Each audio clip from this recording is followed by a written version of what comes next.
Pés descalços, mãos marcadas, moradores das calçadas, esquecidos como a própria noite. Rosto triste, olhar tão raro, na esperança de um amparo. O silêncio mostra a própria dor.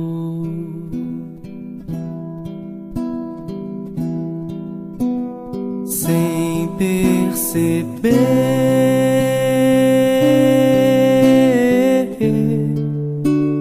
finjo não ver e prefiro evitar. Preciso ter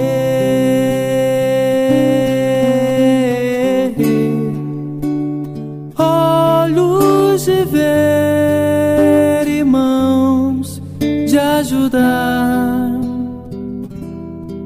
e amar como ele amou.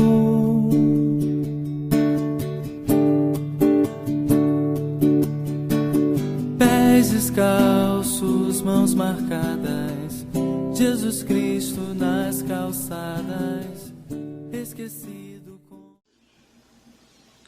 Olá amigos, sou Moisés Araújo, terapeuta. Estamos de volta com mais uma aula do nosso curso de atendimento fraterno. Vamos falar agora sobre informações não verbais e postura do atendente. Existem técnicas de leitura facial e expressão corporal que dão bons indicativos da personalidade ou do perfil psicológico do atendido. Essas leituras servem de apoio, porém nunca deverão servir de base a conclusões. Estudos demonstram que, quando uma expressão facial é espontânea, mesmo os deficientes visuais as apresentam. Então vamos lá. Um rosto sorridente que não envolve os músculos dos olhos indica que esse é um sorriso falso ou educado, mas não de felicidade ou alegria. Um rosto triste tem as sobrancelhas puxadas para dentro e para cima. A pele sobre as sobrancelhas é alinhada triangularmente com os cantos internos elevados e os cantos dos lábios ficam para baixo. O maxilar é projetado para frente e o lábio inferior fica mais evidente.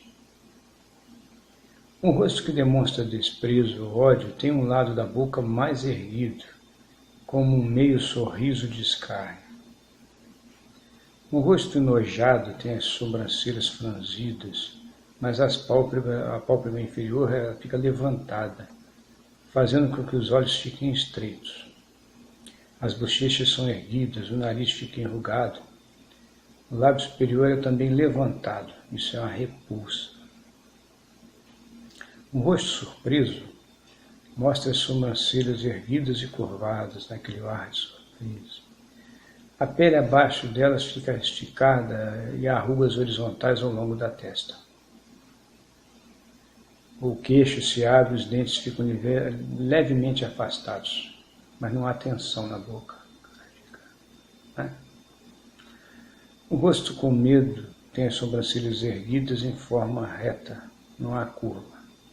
Há rugas na testa entre as sobrancelhas, não de uma têmpora à outra. As pálpebras superiores são levantadas, mas as inferiores ficam tensas, de modo que a parte branca do olho fica visível na parte de cima, mas não na de baixo. Os lábios ficam retesados e puxados para trás, a boca pode estar aberta e as narinas dilatadas. Um rosto zangado com raiva mostra as sobrancelhas franzidas e puxadas para dentro, com rugas verticais, olhos esbugalhados, pálpebras inferiores retesadas.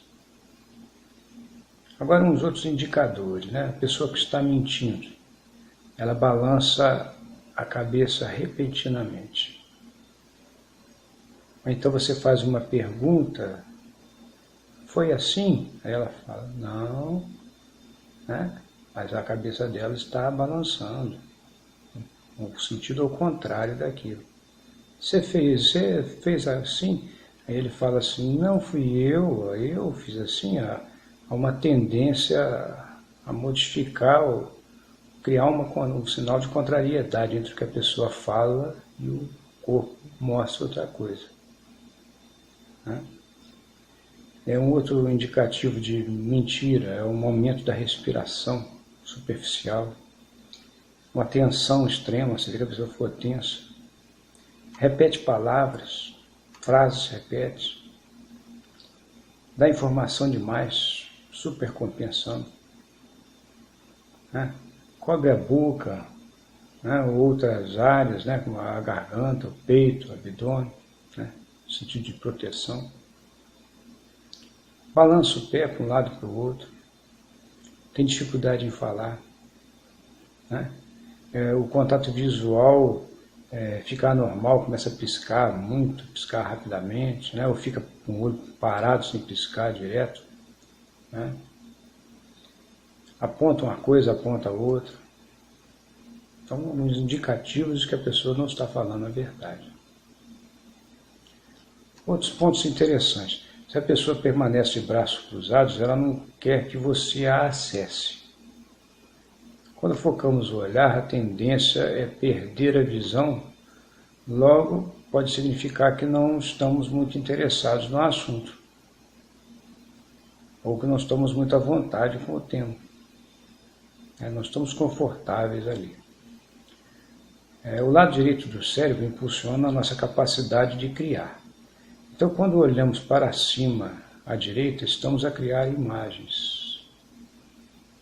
Estou inventando alguma coisa. Posso estar inventando uma história. O lado esquerdo do cérebro impulsiona a nossa capacidade de visualizar, recordar. Logo, quando olhamos para cima, à esquerda, estamos tentando resgatar imagens na nossa memória, lembrando de alguma coisa. Né? Quando olhamos para baixo, à direita, estamos ativando a nossa capacidade de introspecção, refletindo, fazendo um diálogo interior. Quando olhamos para baixo, à esquerda, ativamos a nossa capacidade de recordar sentimentos. Eu estou triste, estou me lembrando de alguma coisa. Olhar para baixo pode indicar um sentimento de vergonha. Coçar o olho pode significar que não estamos gostando do que está falando conosco, do que estamos ouvindo. Quando fechamos ligeiramente os olhos, significa que não estamos gostando do que estou vendo, do que estamos ouvindo. Outras dicas a aproximação a passos firmes. A pessoa demonstra coragem, né? Está firme. Os passos hesitantes significa que a pessoa está tímida, está em desconforto. Aperto de mão rápido pode significar que a pessoa não está à vontade com você, ela aperta a mão e tira rapidamente. Sinais de nervosismo: cruza e descruza as pernas várias vezes, agarra-se no braço das cadeiras, mexe os dedinhos. Agora o tom de voz, se ele for claro e firme, pode ser um sinal de sinceridade. Se for uma voz alta, enérgica, nervosismo. Falar baixo, falar para dentro, engasgar com as palavras, pode ser que a pessoa não esteja à vontade para conversar. Então são algumas dicas, né, corporais que a gente percebe. Outras dicas: atrasos e faltas constantes, desculpas, né, pode significar desinteresse ou insegurança em conversar com o atendente. Bem, essas dicas servem de apoio, mas não podemos tirar conclusões através delas isoladamente. E da mesma forma, jamais poderemos perguntar para a pessoa se ela está assim ou assado devido a uma leitura facial ou corporal que a gente fez. A gente não pode falar que a pessoa está mentindo só porque ela ficou repetindo as palavras, só porque ela olhou para cima, para o lado direito. Isso é uma dica para a gente tem que ser discreto e cuidadoso. São auxílios para a gente interpretar. A postura do atendente nunca deve ser de afetação, paternalismo ou de onipotência. Ela tem que ser humana, né? Sentir a emoção que o entrevistado está passando, Se ele estiver triste, sinta-se no lugar dele, mas procure levantar o astral dele. Se ele estiver feliz, sorria. Compartilhe essa alegria. Né? Se tiver que acolher, acolhe a pessoa, mas não dê colo. Né? Tem que ser adulto para que a pessoa também se comporte de forma adulta para a condução da entrevista. Né? Explicar o seu problema. Ok, meus amigos? Então, muito bem. Até a próxima aula. Obrigado.